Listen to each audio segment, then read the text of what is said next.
ತುಮಕೂರು ನಗರದ ಜಿಲ್ಲಾ ಬಿಜೆಪಿ ಕಾರ್ಯಾಲಯದಲ್ಲಿ ಪತ್ರಿಕಾಗೋಷ್ಠಿಯಲ್ಲಿ ಮಾತನಾಡಿದ ಶಾಸಕ ಜಿಬಿ ಜ್ಯೋತಿ ಗಣೇಶ್ ರವರು ಮಹಿಳೆಯರಿಗೆ ರಾಜಕೀಯ ಪ್ರಾತಿನಿಧ್ಯ ನೀಡುವುದು ನಿಜವಾದ ಮಹಿಳಾ ಸಬಲೀಕರಣ ಎಂದು ಪ್ರಧಾನಿ ನರೇಂದ್ರ ಮೋದಿಯವರು ಲೋಕಸಭೆಯಲ್ಲಿ ಮಂಡನೆ ಮಾಡಿದ್ದ ನಾರಿಶಕ್ತಿ ವಂದನ್ ಮೀಸಲಾತಿ ಮಸೂದೆಯನ್ನ ಕಾಂಗ್ರೆಸ್ ನೇತೃತ್ವದ ಇಂಡಿ ಒಕ್ಕೂಟ ತಿರಸ್ಕಾರ ಮಾಡಿ ಜಾರಿಯಾಗದಂತೆ ಮಾಡಿದ್ದು ದೇಶದ ಮಹಿಳೆಯರಿಗೆ ಮಾಡಿದ ದ್ರೋಹ ಎಂದರು. ಆಪರೇಷನ್ ಸಿಂಧೂರ್ ಮಾಡಿದಂತ ಸಂದರ್ಭದಲ್ಲೂ ಕೂಡ ಅದನ್ನ ದೇಶದ ರಕ್ಷಣೆಯ ದೃಷ್ಟಿಯಿಂದ ಮಾಡಿರುವಂಥದ್ದು ಮತ್ತು ಭಾರತ ದೇಶ ಇವತ್ತು ಯಾರು ಕೂಡ ಮುಟ್ಟಬಾರ್ದು, ಆ ರೀತಿ ನಾವು ಬಲಿಷ್ಠ ಇದ್ದೀವಿ ಅಂತ ಹೇಳಿ ತಕ್ಕ ಉತ್ತರ ಕೊಡೋದಕ್ಕೆ ಮಾಡ್ತಾರೆ. ಅದರಲ್ಲೂ ಕೂಡ ಕಾಂಗ್ರೆಸ್ ಮುಖಂಡರು ಮಾಡಿದಂತ ಭಾಷಣಗಳು ರಾಜಕೀಯವಾಗಿ ಅದು ನಮ್ಮ ದೇಶದ ಒಂದು ಡಿಫೆನ್ಸ್ ಫೋರ್ಸಸ್ಗೆ ಒಂದು ಕುಗ್ಸುವಂತ ಡಿಮೋಟಿವೇಟ್ ಮಾಡುವಂತ ಕೆಲಸ ಮಾಡೋದು. ಅಂದ್ರೆ ದೇಶ ಕಟ್ಟುವಂತ ಎಲ್ಲಾ ಒಂದು ಹಂತಗಳಲ್ಲೂ ಕೂಡ ಯಾವುದೇ ಪಕ್ಷ ಮಾಡಿದ್ರು ಕೂಡ ನಾವು ಸಪೋರ್ಟ್ ಮಾಡಬೇಕು. ಹಿಂದೆ ಇಂದಿರಾ ಗಾಂಧಿ ಅವರು ಬಾಂಗ್ಲಾದೇಶ ಏನು ವಿಮೋಚನೆ ಮಾಡಿದಾಗ ವಾಜಪೇಯಿ ಸ್ವತಃ ಹೇಳಿದ್ರು, ನೀವು ದುರ್ಗೆ ಇದ್ದಂಗೆ ನೀವು ಮಾಡೋದು ಸರಿಗಿದೆ ಅಂತ ಹೇಳಿದ್ರು.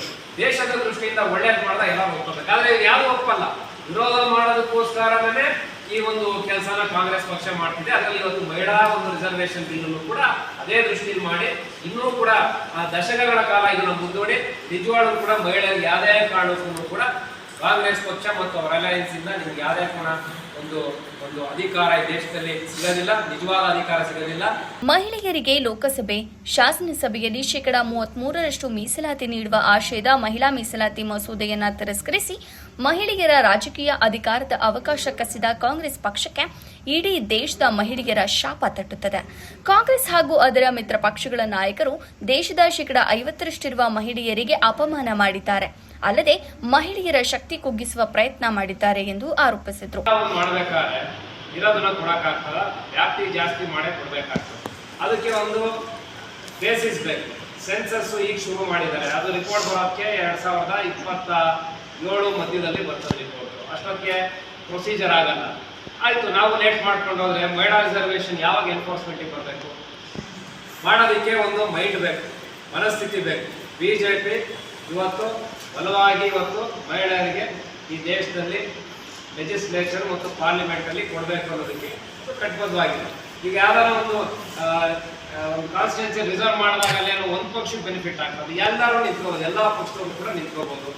ಈ ಒಂದು ದೃಷ್ಟಿನಲ್ಲಿ ಕಾಂಗ್ರೆಸ್ ಪಕ್ಷ ವಿಶೇಷವಾಗಿ ರಾಹುಲ್ ಗಾಂಧಿ ಅವರ ಒಂದು ಧೋರಣೆ, ಮಾತಾಡತಕ್ಕಂಥ ಮುಖಂಡಗಳ ಧೋರಣೆ ನೋಡಿದ್ರೆ ಇದು ಇಡೀ ದೇಶದ ಸುಮಾರು 70 ಕೋಟಿಗಿಂತ ಹೆಚ್ಚಿಗೆ ಇರುವಂತ ಮಹಿಳೆಯರಿಗೆ ಮಾಡಿರೋದ ಅವಮಾನ ಮತ್ತು ಇವರು ಏನಿದೆ ಮನಸ್ಥಿತಿ ಇತ್ತು 90ರ ದಶಕದಲ್ಲಿ ಮೊದಲನೇದಾಗಿ ಈ ಒಂದು ಬಿಲ್ಲನ್ನು ತಂದಿದ್ದು ತಮ್ಮೆಲ್ಲ 96ರಲ್ಲಿ ಅಂತ ಕಾಣ್ತದೆ.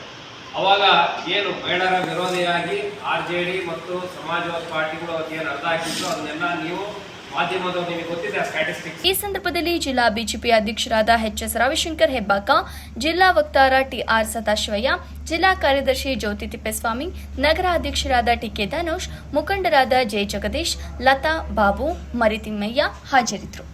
ಮುಂಚೆ ಎಲ್ಲ ಜೆಂಟ್ಸ್ ಇದ್ರು, 50% ಆದ್ಮೇಲೆ ಮಹಿಳೆ 50% ಬರಲೇಬೇಕು. ಹಂಗೇನೋ ಪಾರ್ಲಿಮೆಂಟ್ ಅಸೆಂಬ್ಲಿನಲ್ಲೂ ಕೂಡ ಇದು ಮುಂದೆ ಆಗ್ತದೆ. ಇದು ಏನು ಪ್ರಕೃತಿಯ ನಿಯಮ, ಇದು ಪೂರ್ತಿ ಬರ್ತಾ ಎಲ್ಲರೂ ಕೂಡ ಇನ್ಕ್ಲೂಡ್ ಇವಾಗ ಮಾಡಬೇಕು ಅನ್ನೋದು. ಮಹಿಳೆಯರಿಗೆ ಶಕ್ತಿ ಇದೆ.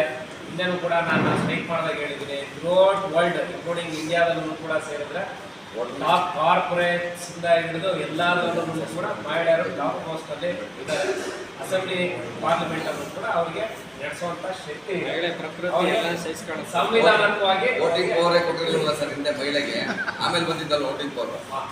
ಅದು ಇಂಡಿಯಾದಲ್ಲ, ನೀವು ಅಮೆರಿಕ ಬ್ರಿಟನ್ ಅಲ್ಲಿ ಕೊಟ್ಟಿದ್ದು ಯಾವಾಗ ಹೇಳಿ ಅದನ್ನೇ ವರ್ಲ್ಡ್ ವುಮೆನ್ಸ್ ಡೇ ತಾನೇ ಮಾಡೋದು. 20ರ ದಶಕದಲ್ಲಿ ನಾವು ಸ್ಟ್ರೈಕ್ ಮಾಡಿ ಅದನ್ನ ಟೆಕ್ನಿಕಲ್ ಉಪಯೋಗಿಸ್ತಾರೆ, ಸಫ್ರೇಜ್ ಅಂತಾರೆ, ರೈಟ್ ಟು ವೋಟ್ ಅಂತ. ಅದು ಅಲ್ಲಿ ನೀವು ಕೊಟ್ಟಿದ್ದು ಯಾವಾಗ ನೀವೇ ಹೊಡಿ 1926 ಇರ್ಬೇಕೇನೋ. ಅಲ್ಲ, ಅಲ್ಲಿನ ಇತಿಹಾಸ ಹೇಳಿದ್ರೆ ಒಪ್ಕೊತೀರಾ? ತುಮಕೂರು ಇತಿಹಾಸ ವಿರೋಧ ಆಗ್ತಿತ್ತಲ್ಲ. ಅದೇ ಸರ್, ಇಷ್ಟು ವರ್ಷ ವಿರೋಧ ಆಗೈತೆ, ಅದಕ್ಕೋಸ್ಕರ ಕೊಡ್ತೀವಿ ನೆಕ್ಸ್ಟ್ ಅಂತಾನೆ ಸಂವಿಧಾನದಲ್ಲಿ ಕೊಡ್ಲೇಬೇಕು, ಅದನ್ನ ಕಂಪಲ್ಸರಿ ಅಂತಾನೆ ಮಾಡ್ತೀವಿ. ಜವಾಬ್ದಾರಿಗಳು ಇರಬೇಕಾಗಿತ್ತು. ಯಾಕಂದ್ರೆ ಅವರ ಕ್ಷೇತ್ರದಲ್ಲಿ ನಮ್ಮ ಹೆಣ್ಮಕ್ಳು ತುಂಬಾ ಕಷ್ಟಪಟ್ಟು, ನಾವು ಕಷ್ಟಪಟ್ಟು ಅವರ ಸಂಸದರನ್ನ ಅವ್ರಿಗೋಸ್ಕರ ಓಡಾಡಿ ಮಾಡಿ ಕ್ಯಾನ್ವಸ್ ಮಾಡಿ ಪ್ರತಿಯೊಂದರಲ್ಲೂ ನಾವು ಅವ್ರು ಸಹಕರಿಸಿದ್ವಿ. ಅವರು ಇಂಥ ಟೈಮಲ್ಲಿ ಅವರು ನಮ್ಮ ಹೆಣ್ಮಕ್ಳು, ನಮ್ಮ ದೇಶದಲ್ಲಿರೋ ಹೆಣ್ಮಕ್ಳಿಗೆ ಅವರು ಸಹಕಾರ ನೀಡಬೇಕಾಗಿತ್ತು. ಅದು ನೀಡಿಲ್ಲ. ಆದರೆ ಇನ್ನು ಮುಂಬರುವ ಇದರಲ್ಲಿ ನಮ್ಮ ನಾರಿಶಕ್ತಿ ಏನು ಅಂತ ಅವರಿಗೆ ಕೆಲಸ ತೋರಿಸ್ತೀವಿ. ಆಮೇಲೆ ಈಗ ಎಲ್ಲ ಅಧಿವೇಶನದಲ್ಲಿ ಮಂಡನೆ ಮಾಡಬೇಕಾದ್ರೆ ಹೆಣ್ಮಕ್ಳಿಗೆ ಮೋದಿಯವರಿಗೆ ನಮ್ಮದಂತ ಹೇಳ್ತಾ ಇದ್ರು ತುಂಬ ಒಳ್ಳೆಯ ಇದು ತಂದಿದ್ದಾರೆ ನಮ್ಮ ಮೋದಿಯವರು. ಯಾವ ಪಕ್ಷ ಆಗಲಿ ಜಾತಿ ಆಗಲಿ ಏನಿಲ್ಲ ಇದರಲ್ಲಿ. ಅಷ್ಟು ಎಲ್ಲರೂ ಎಲ್ಲ ಹೆಣ್ಮಕ್ಳ ಬಗ್ಗೆ ಸಮತೋಲನವಾಗಿ ಯೋಚನೆ ಮಾಡಿ ಬರ್ತಾ ಇದ್ದಾರೆ. ನಾವೆಲ್ಲರೂ ಸಹಕರಿಸ್ತಾ ಇದ್ದೀವಿ ಅಂತೇಳಿ ಎಷ್ಟು ಸಂತೋಷವಾಗಿದ್ರು. ದೇಶದಲ್ಲಿ ಹುಟ್ಟಿರೋ ಹೆಣ್ಮಕ್ಳ ಬಗ್ಗೆ ನೀವು ಯೋಚನೆ ಮಾಡಿದ್ರೆ ನಿಮ್ಮ ಕಾಂಗ್ರೆಸ್ನಲ್ಲಿರೋ ಯಾರೋ ಹೆಣ್ಮಕ್ಳದ್ದು ಅವರು ನಿಮಗೆ